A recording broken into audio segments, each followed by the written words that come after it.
Selamat pagi Indonesiaku, Merauke, Sabang, Miangas, Rote, dan diaspora Indonesia yang tinggal di seluruh dunia.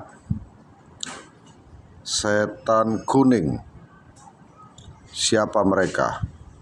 Dulu Bung Karno menyebut mereka sebagai Londo Ireng, Belanda hitam, Belanda hitam. Lebih atau jauh lebih jahat dari Belanda penjajah.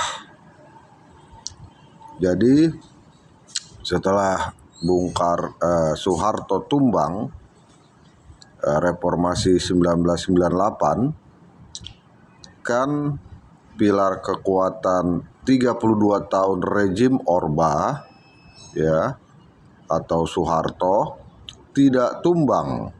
Catat itu.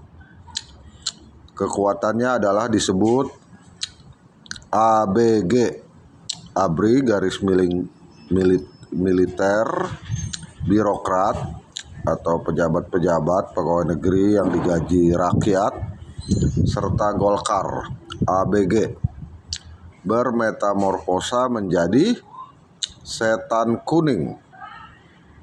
Begitu. Setan kuning ya dibagi dua kelompok besar. Pertama, saya menyebutnya adalah Neo-Orba Network. Neo-Orba Network itu markas bagi para oligarki rakus dan berbagai jenis pengusaha hitam, mafia-mafia ekonomi. Kelompok kedua adalah Golkar Connection,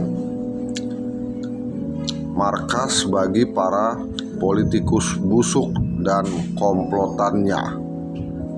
Jadi sekali lagi saudara-saudaraku, Merauke, Sabang, Miangas, Rote, musuh besar bangsa kita, rakyat kita, ya, bahaya laten adalah setan kuning.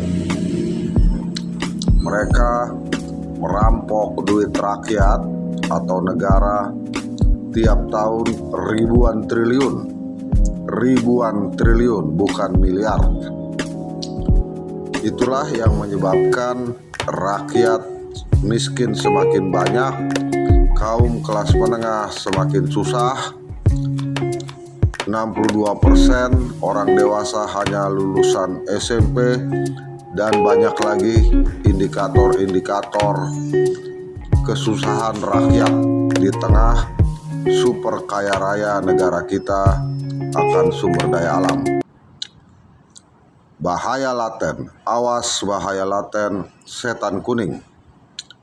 Jokowi dan keluarga serta kroni-kroninya dan parcok komplotan polisi-polisi jahat hanyalah anggota atau bagian kecil dari setan kuning. Betapa jahat, betapa merajalelanya setan kuning. Kini Prabowo, presiden kita, dengan terpaksa masih menggendong ya wapres kita sebut Fufafa ya. Pertanyaan kritisnya, apakah Presiden Prabowo ya misalnya bersama Purbaya, Menteri Keuangan, dan juga Sapri Samsudin dan beberapa pejabat orangnya Prabowo yang didukung penuh oleh Bu Mega, PDIP, mau dan mampu membasmi setan kuning. Bila tidak mau ataupun tidak mampu, maka kemiskinan dan penderitaan rakyat akan terus berlanjut dan semakin parah. Prabowo tahun 2012 belum jadi presiden, menulis dan menerbitkan sebuah buku. Judul Judulnya adalah Paradoks Indonesia. Paradoks Indonesia. Ilmiah, ya. Kajian ilmiah, bukan pidato politik. Sebuah buku tebal. Dikatakan oleh Prabowo dia meyakini, ya, atau memprediksi bahwa Indonesia akan bubar tahun 2030.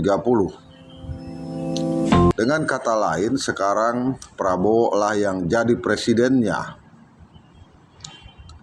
Nah, disinilah pertanyaan besar, ya.